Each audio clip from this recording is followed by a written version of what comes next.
ओम श्री परमात्मने नमः। ओम श्री कृष्णाय नमो नमः। पौष मास महात्म्य अध्याय 12 की कथा सुनेंगे आज। शंकर जी के चले जाने पर वह बाला हतकांति होकर, श्वास पर श्वास लेती हुई भयभीत होकर आंखों में आंसू लाकर रोने लगी। इस प्रकार दुख से बहुत सा काल व्यतीत हो गया। फिर वह तपस्विनी भी बलवान काल के वश में हो गई। तब उस समय बड़े धर्मात्मा राजा द्रुपद ने उत्तम यज्ञ किया। उसके यज्ञ कुंड में से एक कन्या उत्पन्न हुई।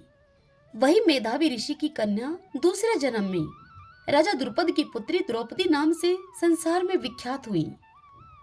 तब यह राजा द्रुपद के स्वयंवर में मछली के बींधने पर अर्जुन को मिली।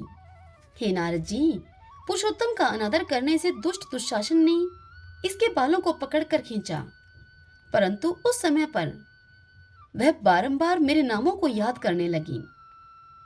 श्री कृष्ण कहने लगे कि यदि द्रौपदी को मैं भूल ही गया था तो भी मेरे को स्मरण में वह आई, और हे राजन, मैं तत्काल ही गरुड़ पर चढ़कर आया और अनेक प्रकार से खींचे हुए चीर को मैंने इतना बढ़ाया कि दुशासन उसको खींचता हुआ अचेत होकर गिर गया।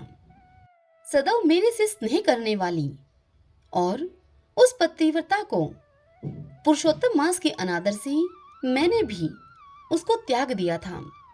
पुरुषोत्तम मास का अनादर करने वाले को मैं भी गिरा देता हूँ। इसलिए सब प्रकार से पुरुषोत्तम मास ऋषियों और देवताओं को भी सेवन योग्य है। फिर मनुष्यों को तो यह अत्यंत ही मनोवांछित फल देने वाला है। इसलिए आने वाले पुरुषोत्तम मास की आराधना करो, अब सब कुछ अच्छा ही होगा। श्री नारायण कहने लगे कि इस प्रकार श्री कृष्ण द्रौपदी और पांडवों को समझाकर द्वारकापुरी जाने की इच्छा से वह बोले, हे राजन, अभी विरह से व्याकुल द्वारकापुरी को मैं जा रहा हूँ। ऐसा कहने पर भगवान प्रेम में मगन होकर पांडु पुत्रों को धीरे धीरे लौटाकर द्वारकापुरी को चले गए।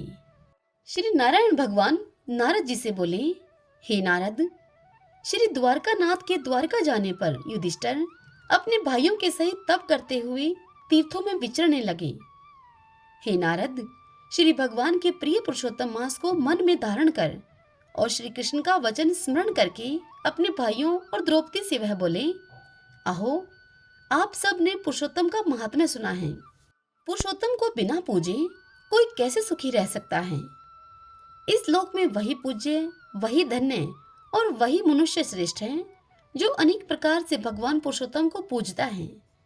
इस प्रकार से सभी पांडव सब तीर्थों में विचरते हुए पुरुषोत्तम मास के प्राप्त होने पर विधिवत उसका व्रत करने लगे, और 14 वर्ष व्यतीत हो जाने पर श्री कृष्ण भगवान की कृपा से एकंटक राज्य को प्राप्त हुए।